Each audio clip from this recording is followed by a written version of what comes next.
What's up? I'm Vin, and today I want to go through the June 2023 Algebra 2 Regents. I'll leave a link to a copy of this test in the description below. And now let's get started. For this video, I'm going to go through the part 1. We have 24 multiple choice questions, and each one is worth 2 credits. Question 1, we have the population of Austin, Texas from 1850 to 2010 summarized in this table. And we want to know over which period of time was the average rate of change in population the greatest.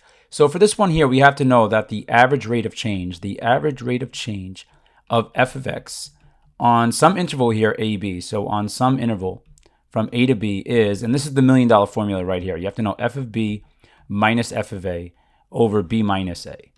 Okay, a simple way to think of this, just imagine here, you're just finding the slope between 2 points. Okay, that's the simple way to think of this. But what we're gonna do here is we're gonna look here from 1850 to 1910. So that's from here to here. So I'm just going to color code everything. And then choice 2, we would be looking from 1990 to 2010. So 1990 is here and 2010 is here. So for choice 3, we're looking from 1950 to 1970. So we'd be finding the slope between these 2 points here. And then last for choice 4, we're looking from 1890. So that's over here, 1890 to 1970. So we're going to be reusing this one. So now we just have to find the slope between these 4 pairs of points. And for choice 1, we're going from 1850 to 1910. So we're going to press alpha y equals enter. And this is going to pull up a blank fraction for us. So the population in 1910 is 29,860. So we have 29,860 like this. And now we're subtracting the population in 1850 is 629. And then we divide by the difference in time. So we're going from 1850 to 1910. So I'm going to do 1910 minus 1850. So we're basically just finding the slope between those 2 points. And now we press enter and we get this annoying fraction here. So just press mode and make sure that your answers are in decimal form. So notice that right now they're in auto. So that means they're going to turn it into a fraction when possible. We switch over to decimal and now I just go up to this and press enter so I don't have to retype it all over again. And now we get a nice number. So now I'm just going to find the slope between each of the pairs of points. So the points here highlighted in yellow, pink, and green.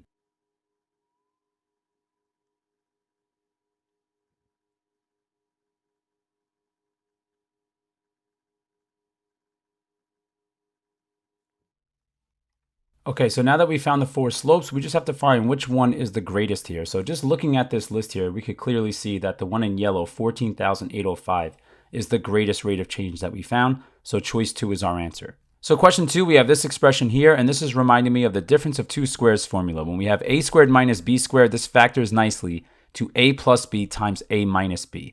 So just looking at this, I'm thinking of the two factors. We have a plus and a minus here, and we take the square root of the first term. The square root of 36 is 6, so I want to write that here and here.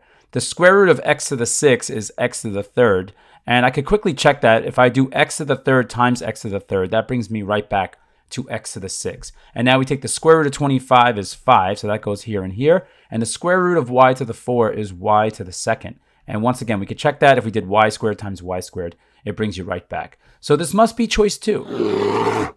No, this is a very, very dangerous bear trap. This is the $1 million phrase right here. Which expression is not equivalent to this? So, of course, you might just go through this very quickly and choose something like choice 2, and that would be a tragedy. But just scanning the answer choices, I could see right away that this is going to be choice 3. Because if you were to distribute this, if you were to expand this, if you do 6x to the 6 times 6x to the 6 like this, you're going to get 36x to the 12. Because remember your law of exponents, when you have a to the b times a to the c, that's a to the b plus c. We would add those two together like this. So you could see right away that the power of x does not match what we started with. So that's why it's choice 3 here. Choice 4 is them taking this expression here, and then you have 6, and you break this down to 3 times 2. So you do that for both of those. So that's just one little extra step of factoring. So that's why this one is not the answer, because it's equivalent to choice 2.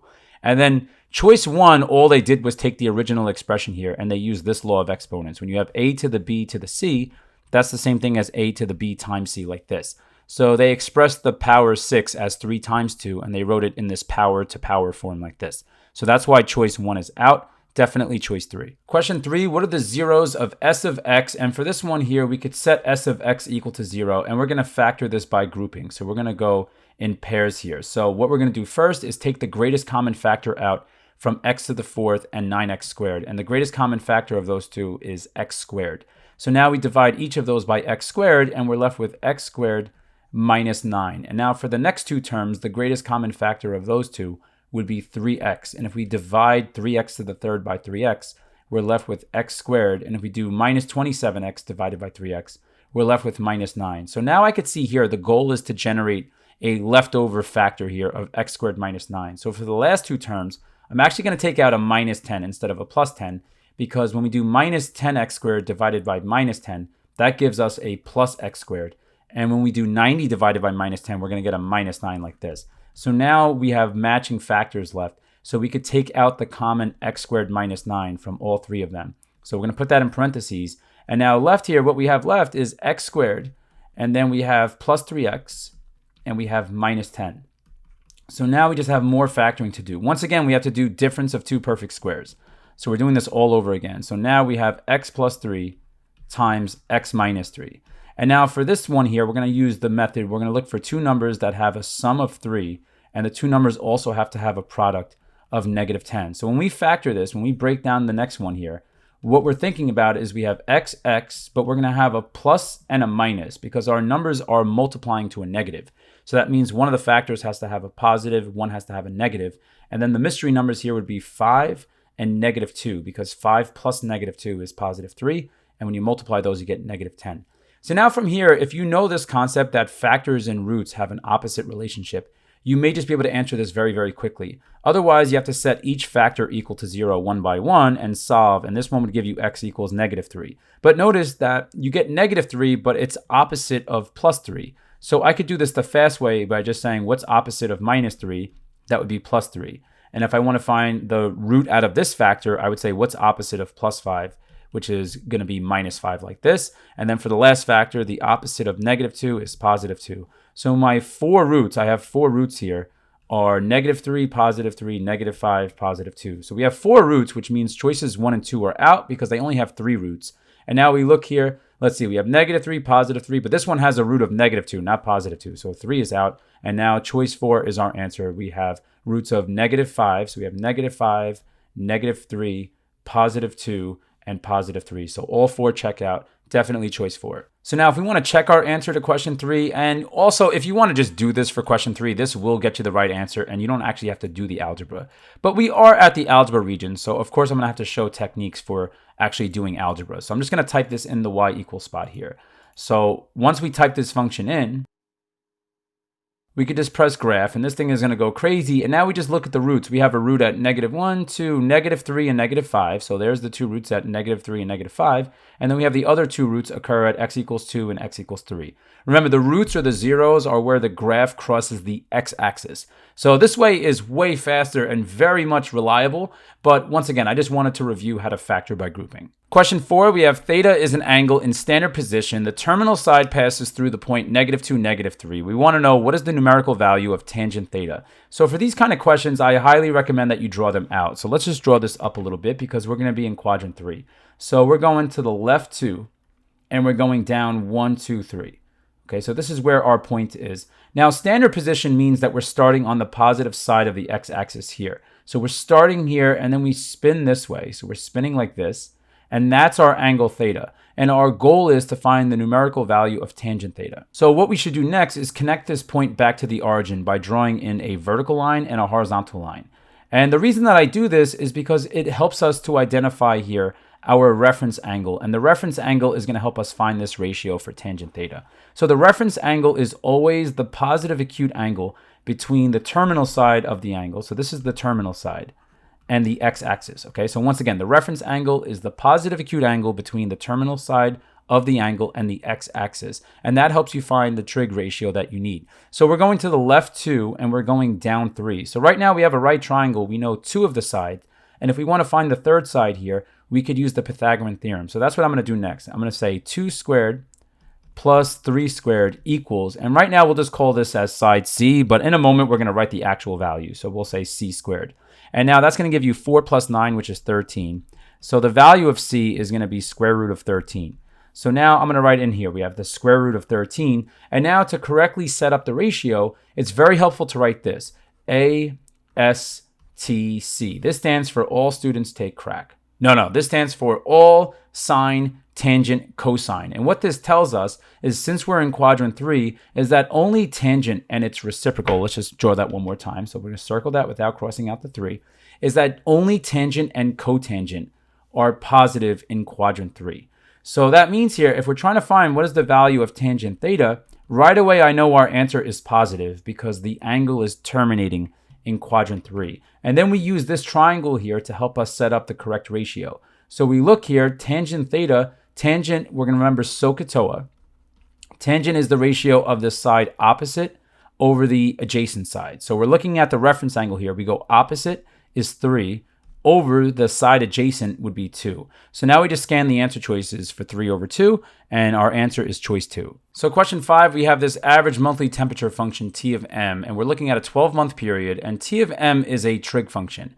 M is measured in months. What is the range of temperatures in degrees Fahrenheit of this function? So for this question here, it helps to know this formula. Now, I really like this formula because that's going to help us answer this question without a calculator, but we will check our answer with the calculator at the end. So here, the amplitude is the coefficient of the trig function here. So we have the amplitude is 23. Our B value here, our frequency, is the coefficient of M. That's pi over 6. And then the midline here is 56. That's the constant on the end. So just know this formula also works if we had sine here instead. So if we had sine, then I would just change the formula to this, and those terms still represent the same stuff here. But now that we have the crucial information, I'm just going to go ahead and sketch this out. So we have a midline of 56. So I'm just going to draw it in a dotted line here at 56. So there's our midline, and we're going 23 units above and below the midline. So if we add 23 here, we're going to have 79. And if we subtract 23, that's going to bring us down to 33 like this. So right away, I could see that choice 2 is our answer. But if we wanted to get a sketch of this, just know that the frequency is going to tell us the period, which is how far the graph has to go to complete a full cycle. So the period we could find just by doing 2 pi divided by the frequency, which is pi over 6. So now if I just use keep change flip here, so I do 2 pi times 6 over pi like this, the period is 12, which makes sense. They told us that we're looking at a 12-month period here, so they picked that strategically. So now if I wanted to do this by hand, this is like just next level stuff, but we're starting off with a minus 23. So typically cosine starts up and it goes down like this, but since there's a minus, that's going to flip it. So it's going to start down and it's going to go up and then back down like this. So we're going to start at the minimum. There's 4 chunks to the graph, so that means we're going to have 6. And if we cut that in half, we get 3, and then halfway between 6 and 12 is going to give you 9. So we start at the minimum, we go up to the midline, we go up to the max, we go back to the midline, and then we go back to the minimum. So the graph would look something like this. I know that's not part of the question here, but when we use the calculator, that's what we should be looking at. So we'll just type this in. We have negative 23. So we have negative 23, and then cosine, and then in parentheses here, we're going to have pi over 6, and we're multiplying by x, and then we close the parentheses, we tack on plus 56. Now, if we press graph, we're not going to see anything. And that's because, remember, the window is all different here. We're going from 0 to 12, and our maximum y value is 79. So here, I would go from 0 to 12. So let me just change the minimum here back to 0. So we're going to switch that to 0, and then we're going up to 79. So I'll go a little bit above that. So I'm going to put a 0 here, and I'll say we'll go up to, let's say, 85. So we go a little bit above. And you can see here that there's our actual graph. If we wanted to find what's the maximum here, I could just type in some of the values here. Like, let's say I look what's going on at 6. If I go over to 6, notice we hit our maximum value of 79 here. So all the values that we had punched in are checking out. So our range, we are going from 33 up to 79. Question 6, we just have to do a little bit of algebra, and it really helps to know these rules. When we have a to the b times a to the c, that's a to the b plus c. And when we have a to the power over root to the b over c, this is the same thing as the c root, so I'll make that a little neater, the c root of a to the b power like this. So just looking at this question, I want to write this as a times, and then we have a to the power over root, so to the 4 over 5. And this is technically a to the first. So now to combine these two, I'm just going to add 1 plus 4/5. And now I could use a calculator for this, or I could just do 5 over 5 plus 4 over 5. And that works out to 9 over 5. So our power here is going to be a to the 9/5 like this. Scan the answer choice, and this matches choice 2. Question 7, we have to know the powers of I. I to the 0 is just 1, and if I have I to the first, this is just equal to I. If I want to find I to the second, this is by definition here -1. And then I to the third we could find by multiplying both sides by I, and that would give me -I like this. If I multiply both sides by I again, I would get I to the fourth equals -I squared. And then this would give me -1, which is +1. So it loops you back to the beginning. So the 4 that you need to know here are I to the 0 through I to the third, because once again, this repeats every 4. So now we distribute here. So we're going to do 3I times AI first. So 3 times A is 3A. I times I is I squared. And then we have 3 times -6 is -18. And then we have I times I squared is I to the third power. Okay, so we're just using this law of exponents, which is conveniently still written here again. So we could just get this out of the way. We'll just cross this one off. But this is the law of exponents that we're using. So now we just simplify. We have 3a times I squared is -1 minus 18 times I to the third is -I. So we're just plugging in here like this. And now simplify. 3a times -1 is -3a. And then we have -18 times -I is plus 18i. So now scan the answer choices here, and this is going to match up here with choice 3.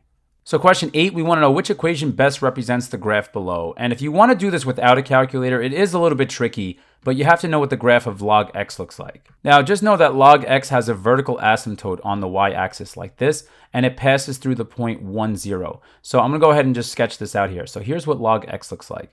So log x, they took this function and they transformed it here. So what it looks like they did is they took this and they shifted it to the left a units, because notice that we had a vertical asymptote on the y-axis, which is the line x equals 0. But in the graph they gave us, the vertical asymptote is now here at -a. Notice a is a positive number because it's on the positive side of the x-axis. So this took the graph and moved the vertical asymptote, everything, to the left a units. That means we're going to be starting off with the log of x plus a. It's one of those counterintuitive things that when you replace the x with plus a, it moves it to the left a units. So it's either going to be choice 1 or choice 3, but then the giveaway here is this point at 1, 0. If we move the graph to the left a units, we have to move it up c units to match that point. See, this point here would match up with this location over here. So once we move it to the left, we would be sitting on the x-axis, but we would have to drag the graph up to match it up here to c, because c is on the positive part of the y-axis. So that's how I know it's choice 1.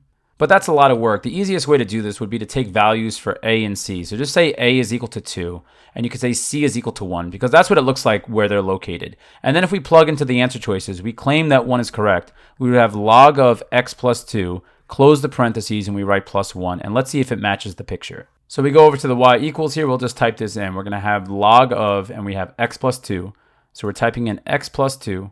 And then we close the parentheses and we tack on our plus 1 like this. You press graph, and we're going to press zoom 6 because we messed with the window settings before. That puts it back to normal. And this looks like what we have. If we were to write in an incorrect answer like log of x plus a minus c, the problem with doing minus instead of plus, you could see right away that if we did minus here, you can see that the point here is not in fact matching up. That this point here, notice that all of that is going on now in quadrant 3. So this is definitely not it. Choice 1 is our answer. So question 9, we want to know which function has the characteristic as x goes to minus infinity, f of x goes to minus infinity. Now, what I'm imagining right away is I'm thinking of a graph that as we go all the way to the left, the graph is going to start to drop down to minus infinity, because f of x, just know y equals f of x. So another way of saying this is instead of just saying f of x is going to minus infinity, you could say y is going to minus infinity.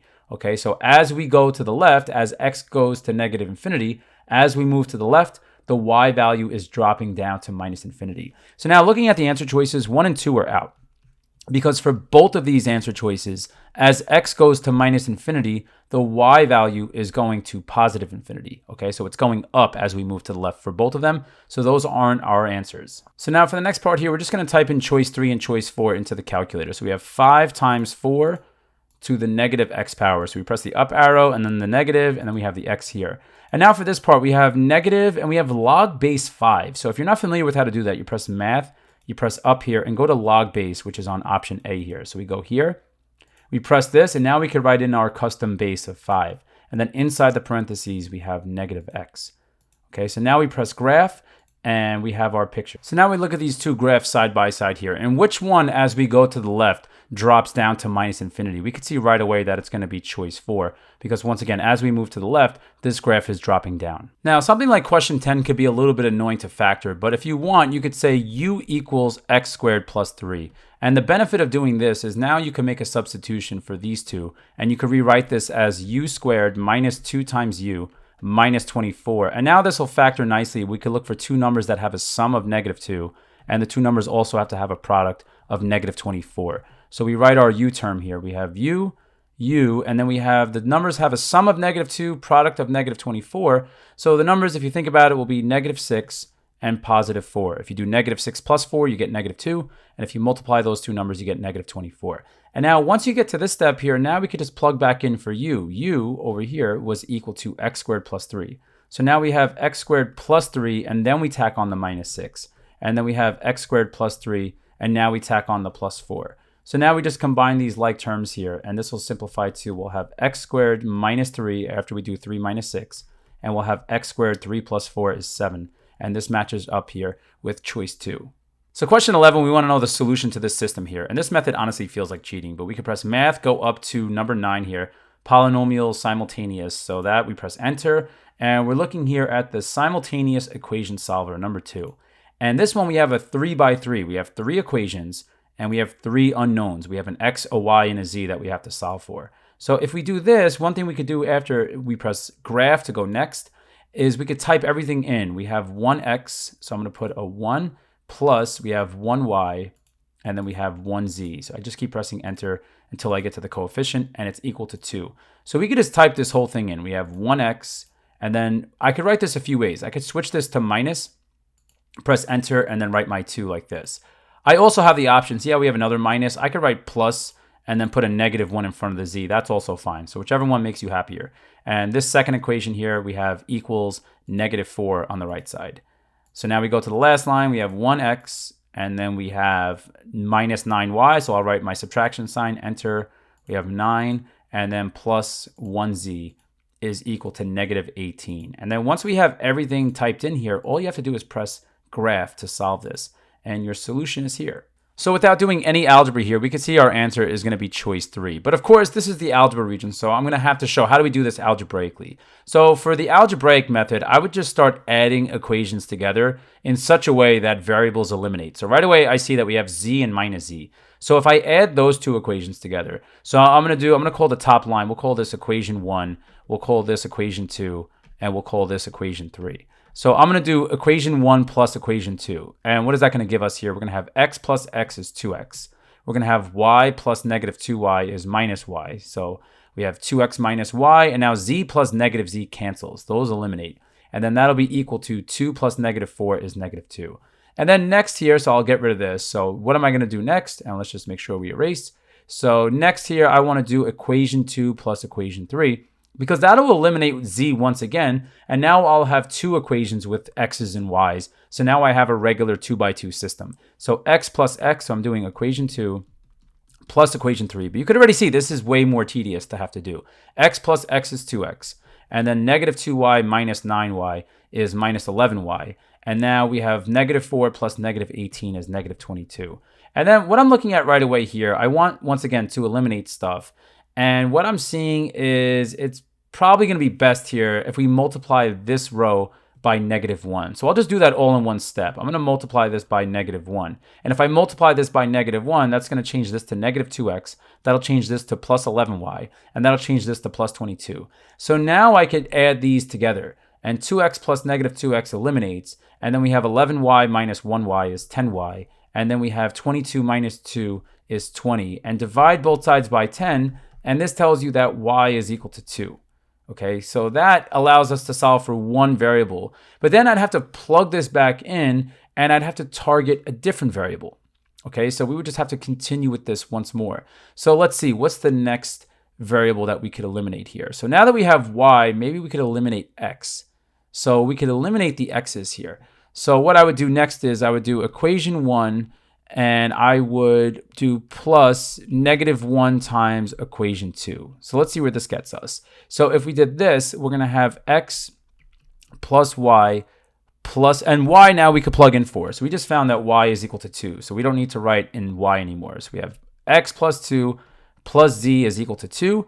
And then if I multiply equation 2 by -1, I'm going to get negative x.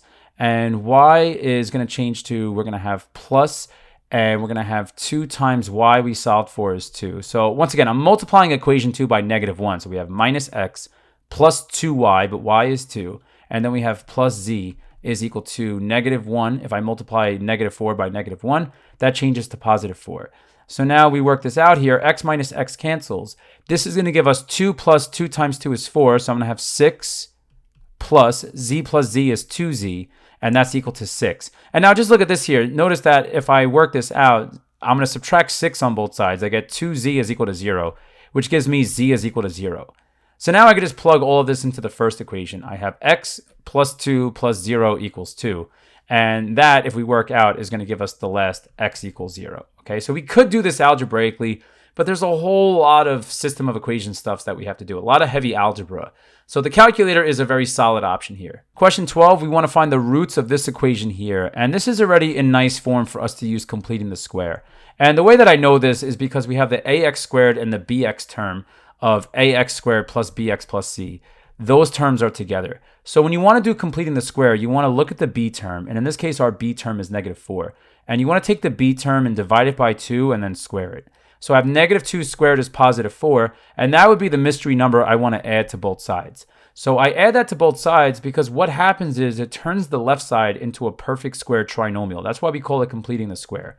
So we're looking for two numbers that have a sum of -4, and the two numbers also need to have a product of positive 4. So that would factor to x minus 2 times x minus 2, and -13 plus 4 is going to give us here, we work that out, is going to give us -9. So now that we have this, the left side turns into a nice form here. It gives us x minus 2 squared equals -9. So now we could take the square root of both sides, but be careful. Don't say that this is just x minus 2.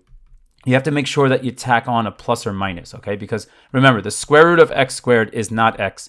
It's absolute value x, which you say is plus or minus x like this. So you have to know that square root property.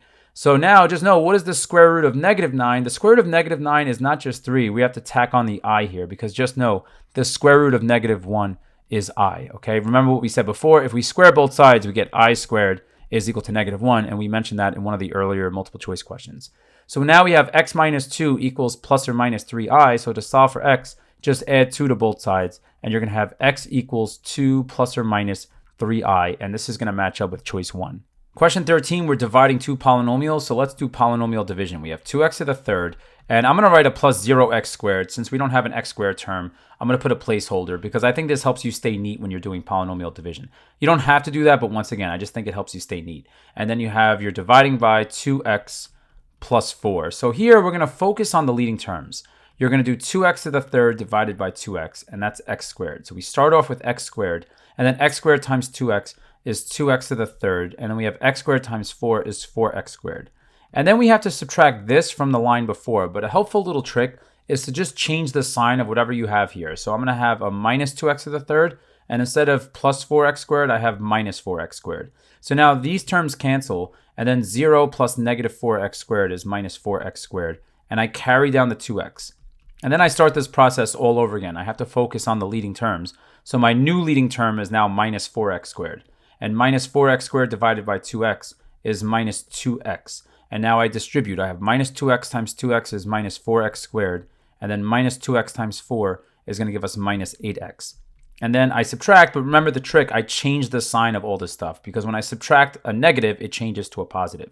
So I'm going to have plus, and this is going to change to plus. These cancel, and then 2x plus 8x is 10x. And then I bring down the minus 7. So I have minus 7, and my new leading term here is 10. So I'm doing, is 10x. So I have 10x divided by 2x is 5. So I have plus 5 here. And now multiply by 5, I get 10x, and 5 times 4 is 20. But now, once again, change the sign of all this stuff. So I put a minus and a minus. These cancel, and then negative 7 plus negative 20 is negative 27. That is my remainder. I'm just going to move this over to give us space. So I write our remainder here. We have minus 27, but we have to divide by our original divisor was 2x plus 4. So now we just scan the answer choices here, and this is going to match up with choice 1. Question 14, we have a celebrity tracking the number of people in thousands who follow her on social media since January 1st, 2015. And we have a summary of that data in this table here. And then the celebrity is going to use an exponential regression equation to model this data. And then according to the model, about how many followers did she have on June 1st, 2018. So to find this exponential regression model, we're going to press Stat and go to Edit here. And we're going to enter the data for the first row in L1, and we're going to enter the data for the second row in L2.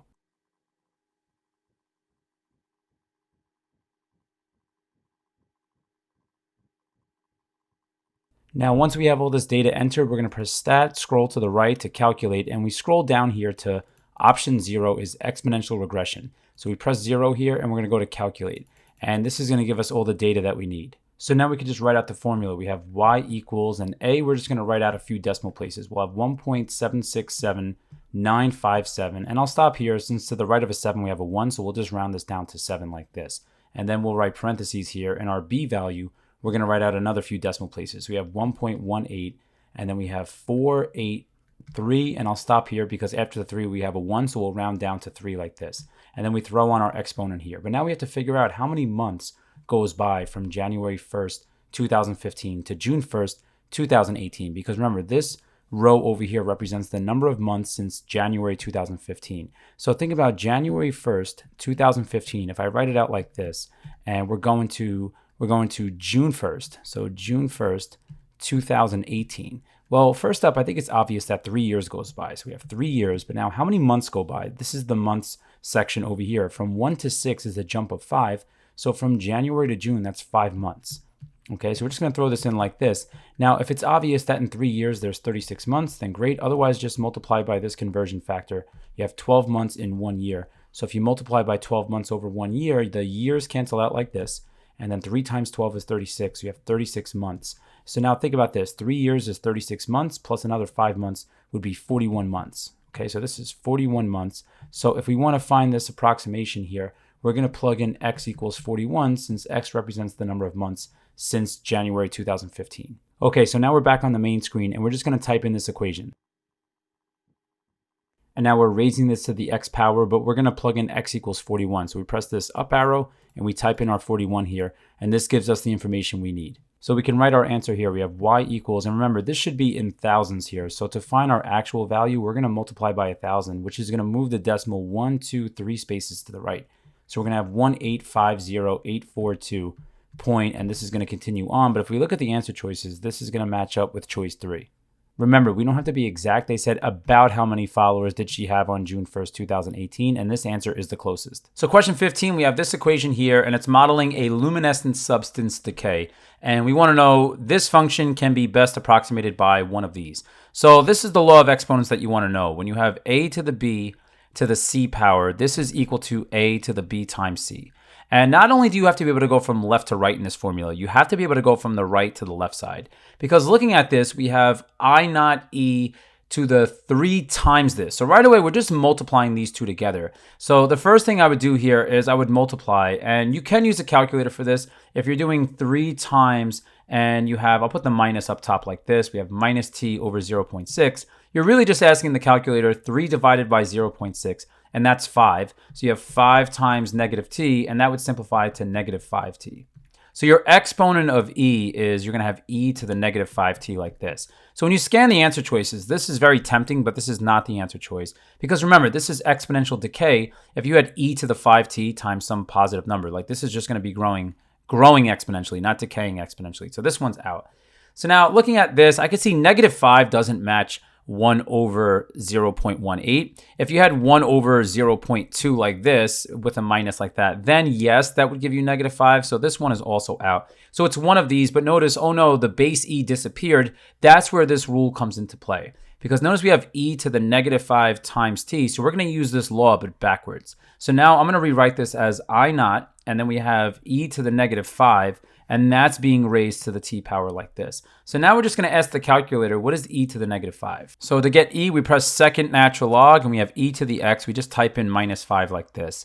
And here's the decimal we need. So now this simplifies too. We have I naught, and then the decimal here, it looks like they're stopping it at the 7. We have in parentheses 0.0067 being raised to the t. So after we simplify here, we get this, and it'll match up with choice 3. Question 16, the heights of students at Central High School can be modeled by a normal distribution with a mean of 68.1 and a standard deviation of 3.4 inches. According to this model, and here's the actual question, approximately what percent of students would have a height less than 60 inches or greater than 75 inches? So for this question, here's the concept that we need. When we have a normal distribution, we have a curve that looks something like this. And at the top of the hill here is the mean. So at the top of the hill, I'm going to label this as 68.1 because they told us that's what the mean was.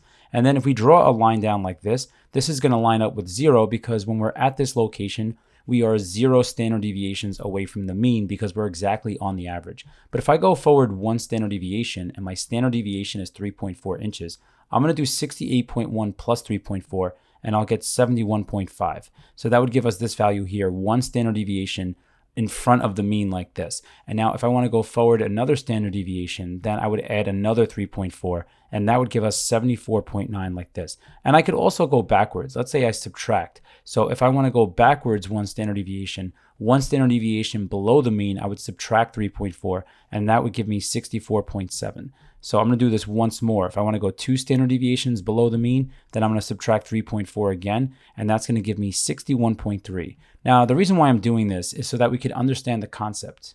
They want us to find what percent of students would have a height less than 60 inches. So if we look here, 60 would be a little bit less than 61.3.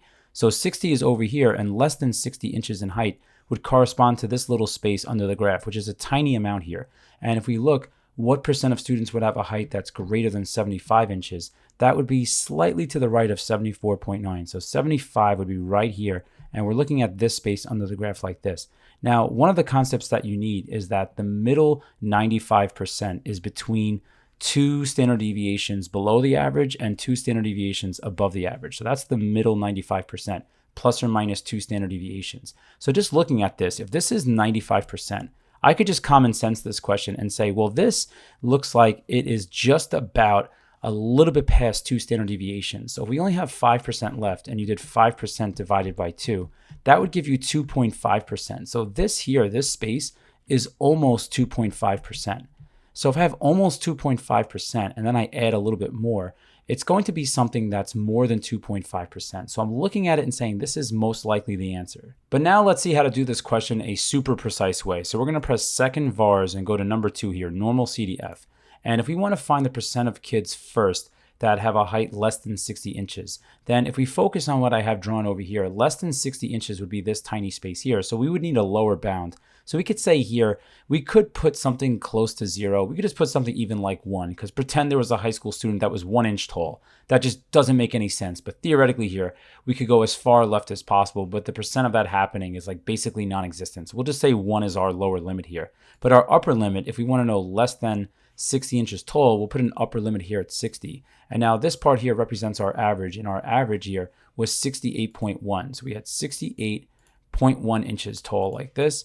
And then the standard deviation that we had, so let's just go back here, our standard deviation was 3.4 inches. So we just type that in, and now we just press enter until we get to the main screen, and we press enter again. And this decimal is going to be very helpful here. So now the next thing we're going to find all in one step here is we're going to find the percent of students that are above 75 inches. So we go back to normal CDF. So we press second vars, go to normal CDF like this, and now our lower bound is going to be 75.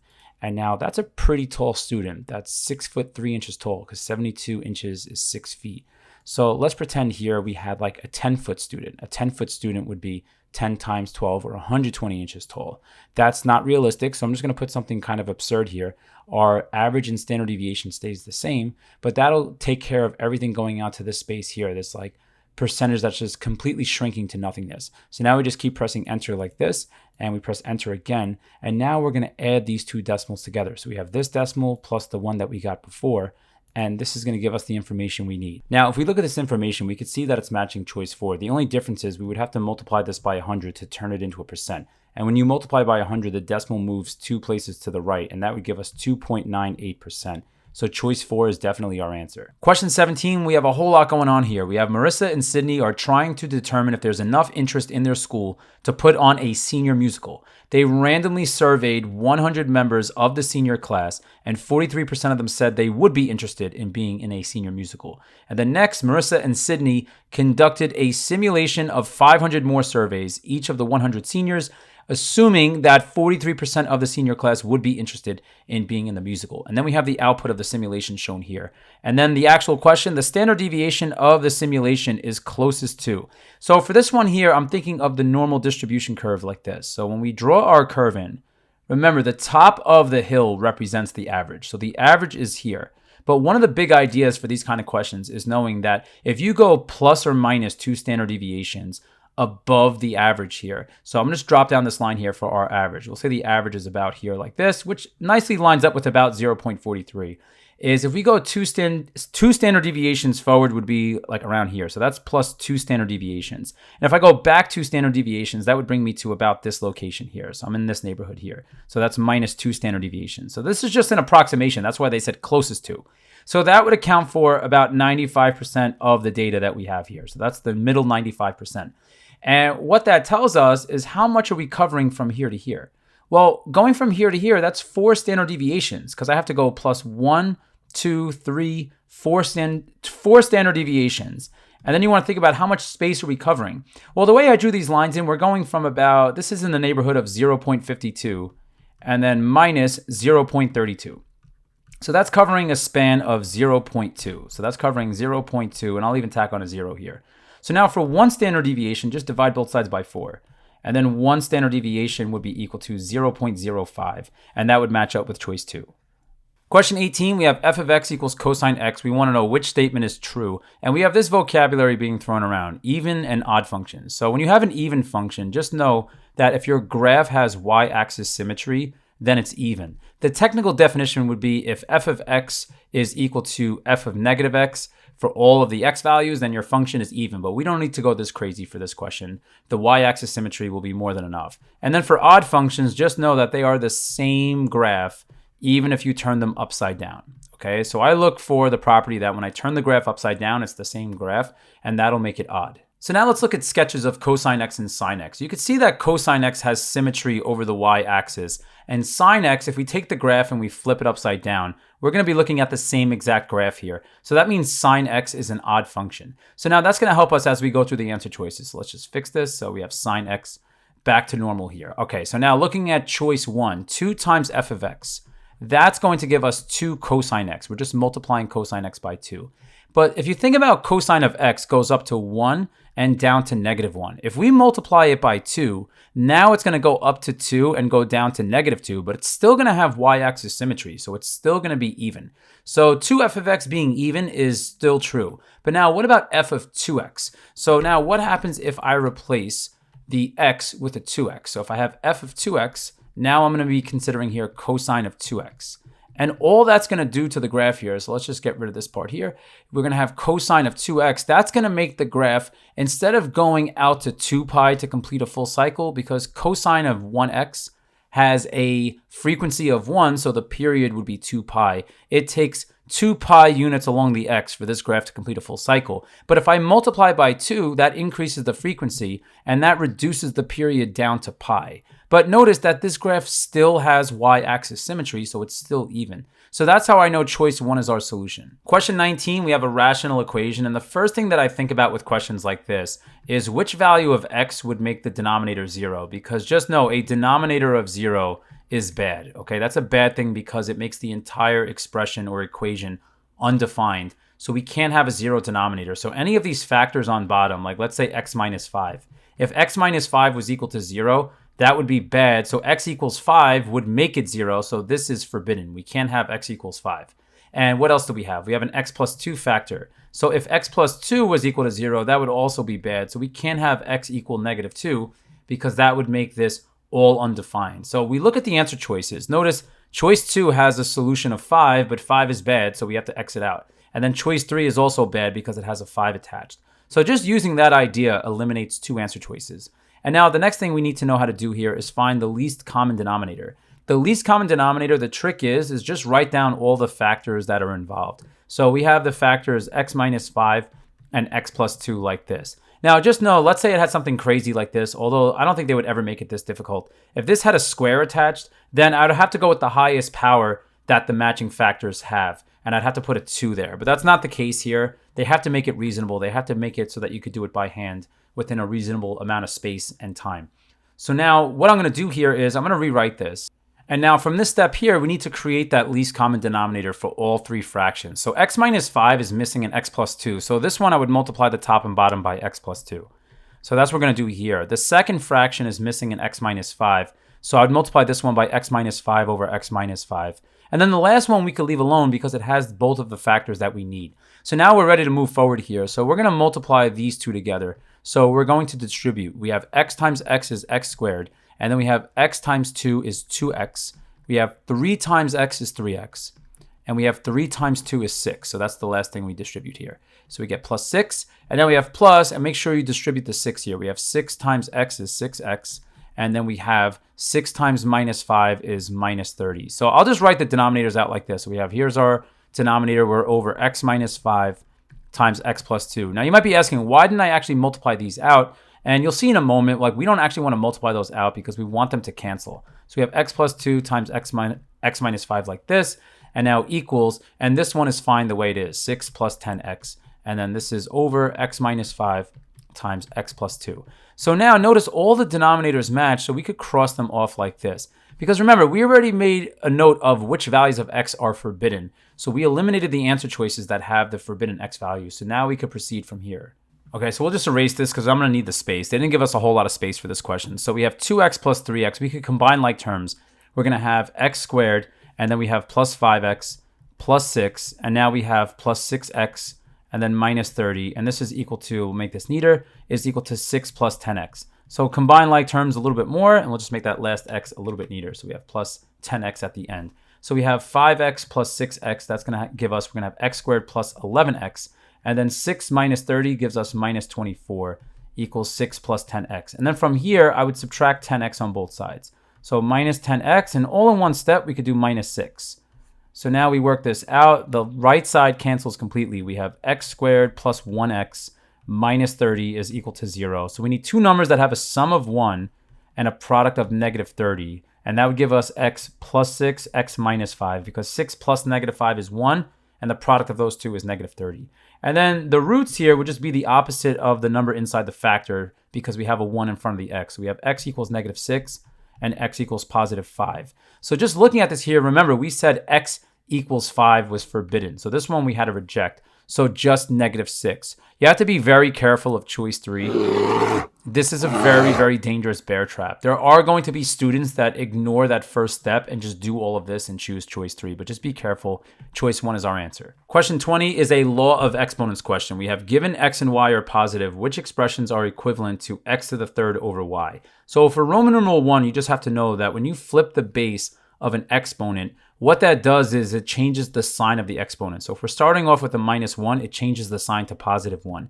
And then x to the third over y to the first allows us to just rewrite the expression on the inside. We have x to the third over y. So these do match. So 1 is part of our answer. So choice 3 is eliminated. So now for Roman numeral 2, we have to know power over root. We could rewrite this radical as x to the power 9 over the root in front is 3. And then we have times, and then same idea. If we have y to the negative 1, that's the same thing as 1 over y like this. So we could flip this and call it 1 over y to the first, but we don't have to write that 1 there. So now we just go forward with this. X to the 9 over 3. 9 divided by 3 is 3. So you have x to the third times 1 over y, and that combines to x to the third over y. So Roman numeral 2 also matches. So that means 1 and 3 are out, so it's either going to be choice 1 or choice 4. Okay, so now for the last one, I'll write this over here so we have some space. We have x to the 6 times, and we're going to use power over root. We have y to the power 8 divided by the root is 4. And then in the denominator, we have x to the third, y to the third. So for this one here, now we have x to the 6, y to the 8 divided by 4 is 2. So we have y squared. And then we have x to the third over y to the third like this. So if you could just do this in your head and you know that this is going to be x to the third over y, then great. Otherwise, we're using this law of exponents. We have a to the b over a to the c is a to the b minus c. So you could go like this. You could say x to the 6 minus 3 is 3. and then y to the 2 minus 3 is negative 1. And then x to the third times y to the negative 1 gives us this. So all three of them work. Choice 4 is our answer. Question 21, we have the inverse function f inverse of x given here. Which function represents f of x? Now, just know the technique to go from f to f inverse is exactly the same technique that you would use to go from f inverse back to f. And what I like to imagine is that this says y equals 2/3 x plus 1 over 6. And the reason I like to think of it like this is because the technique involves switching x and y and then solving for y. So the reason why we're allowed to do this is that normally you have situations like this where we say y equals f of x, or you even have y equals f inverse of x. So it's very much like fine for you to just switch f inverse with y like this. So now this is the y and x that we want to switch. So that allows us to set up this equation. We have x equals 2/3 y plus 1 over 6. And now from this step here, I'm going to choose to multiply both sides by 6. And the reason why I'm doing this, I'm just thinking ahead, is that if I do 6 times 2/3, this simplifies nicely. 6 divided by 3 is 2, and 2 times 2 is 4. It simplifies nice to this whole number. And if I do 6 times 1 over 6, that's just going to give me 1 after 6 over 6 cancels. So now I go ahead and distribute. I have 6 times x is 6x equals 6 times 2/3 is going to, and let's just make that a little neater so I don't cross out the answer choices. So we have 6, and let's try that one more time. 6 times 2/3 is 4, so we have 4 times y, and then we have 6 times 1 over 6 is 1, so we have plus 1 at the end. So now, once again, we're solving for y, so now I have to move that 1 out of the way, so minus 1 on both sides. And this gives us 6x minus 1 equals, and we have 4y after 1 minus 1 cancels. And now to solve for y, just divide everything by 4. So we divide everything by 4, and we have y equals 6 over 4. If you divide the top and bottom by 2, gives you 3 over 2 times x, and then minus 1 over 4 is as simplified as possible. So we get 3/2 x minus a fourth. Choice 3 is our answer. Question 22, how many equations below are identities? So for this question, we have to do some algebra to the right side and show that it matches the left side. We could go the other way around, but that's way more complicated. So we'll just start with the right side and see if it matches the left. So we have x squared minus y squared. And to expand this, the 2xy to the second, just know that when you have some product all being raised to a power like this, you just raise each individual term to that same power like this. So this is just a nice little rule for exponents. So I would have plus 2 to the second power is 4, x to the second power is x to the second power, and then y to the second power is y to the second power. So just looking at this here, we are not getting an identity out of this one because there's no way that this is going to turn into x squared plus y squared. Because in order for that to happen here, we would need all of this stuff here to combine to y squared. But you can't combine those because they're not like terms. So this first one here is out. So now we look at the second one, and I'll write that over here. So we look at this expression here, and we need to generate x to the third plus y to the third. But the problem with that is we have x minus y plus x squared minus xy plus y squared. Just looking at this, we only have addition going on here. So there's no way for us to get an x to the third term like this. If you did x plus x squared, those don't combine to make x to the third. So there's no way we're going to be able to get an x to the third term. So that's why this one's out. And now for the last one here, I'm just looking at this and thinking to expand this would be very, very painful. But if this is going to be an identity, it would have to hold true for any value of x and any value of y. So let's say I say x equals 1 and I say y is equal to 2. If I were to plug that into this equation here, I would get 1 to the fourth plus I would get 2 to the fourth. And this should be equal to, I would have 1 minus 2 times 1 minus 2 times 1 squared plus 2 squared. So for this one, I'm just going to go ahead and do this because I don't feel like doing all that crazy algebra when we could just plug in numbers here. So we're going to get 1 plus 2 to the fourth power is 16. So we get 17 is equal to negative 1 times negative 1 times we get 1 plus 4 is 5. And ask yourself, is 17 equal to 5? This is not true. So that means this is not an identity. So this one is out. So none of them are identities. Question 23, we have the focus of a parabola is 0, 6, and the directrix is y equals 4. What is an equation for the parabola? So for this one here, I like to just draw these out and see if that gets me to the answer. So we have the focus is up at 0, 6. So that's all the way up here. And then we're told the directrix is at y equals 4. So we'll say that's over here like this. So there's the directrix at y equals 4. And now the concept that we have to know is that when you have a parabola, the parabola itself stays the same distance away from the focus as it does from the directrix. So over at this location here, this would be right in the middle of this line and this point. That would tell us where the vertex is. So that we're just going to label here with the V like this. I'll just leave space because in a moment we have to draw this parabola. And now the parabola, when we draw it, is going to open upward because once again, it has to stay the same distance away from this line that it does from the focus up here. Because you could see if I pick out a random point over here, the distance from here to here stays the same as the distance from here to this dotted line like this. So that's the concept behind what a parabola actually is. But now you just have to come up with an equation that matches this parabola. So the next thing I'm thinking of is the vertex form of a quadratic is y equals a times x minus h squared plus k like this. So this is the vertex form of a quadratic equation. So the vertex we could see over here is occurring at 0, 5. So I could start this off by plugging in. I have y equals a times x minus 0 squared plus 5 like this. So now I could simplify this a bit. This is y equals a times x squared because x minus 0 is x. And then we have plus 5. And now it looks like these answer choices, one we could eliminate because it has a y squared, not an x squared. And then 3 I could also eliminate because this is once again y squared instead of x squared. And now looking at these last two answer choices, I could see here if we subtract 5, we get y minus 5 equals a times x squared. And now if I divide both sides by a like this, and I'll put this side in parentheses, that I could rewrite on the left as 1 over a times, in parentheses, we have y minus 5 is equal to x squared. And then looking at the answer choices, I could see here that this is going to match choice 2. Now, if you're nervous with this solution, what you could do is you could take this answer choice and you could solve it for y. So I would move that 4 to the other side by dividing like this if I wanted to check. And I would get 1/4 x squared. So we'll write that. We have 1/4 x squared equals y minus 5. So if I want to solve this for y, I'll write the result over here. We would have y equals 1/4 x squared plus 5 and see if this matches what we have drawn. So we're going to graph here. We have 1/4 x squared. So I'll just write that as 0.25 x squared.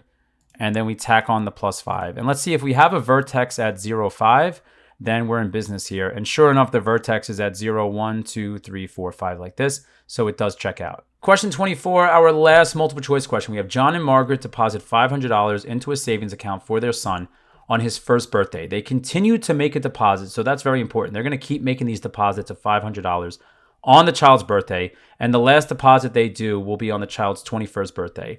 If the account pays 4% annual interest, which equation, so here's the actual question, which equation represents the amount of money in the account after the last deposit is made? So for this question, we have to know a few things. We have to know about compound interest, and we're just compounding annually here, so we could use this formula, A equals P times 1 plus R to the T power.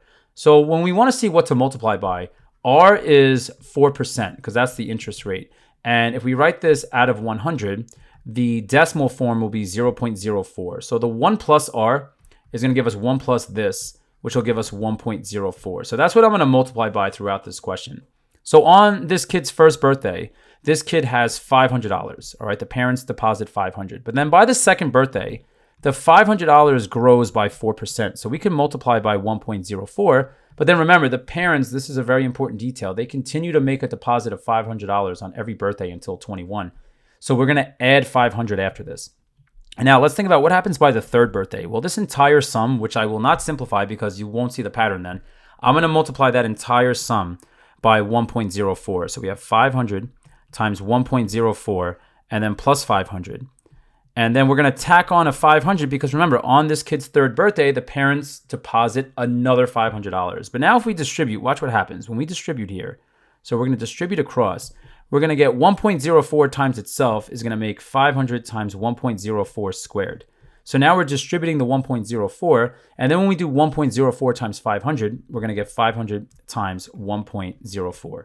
And then we tack on the plus 500 like this. So you may be able to see it right now, but we have a geometric series because notice that each term in our sum is increasing by multiplying by 1.04. We are multiplying by the same common ratio to get from one term to the next.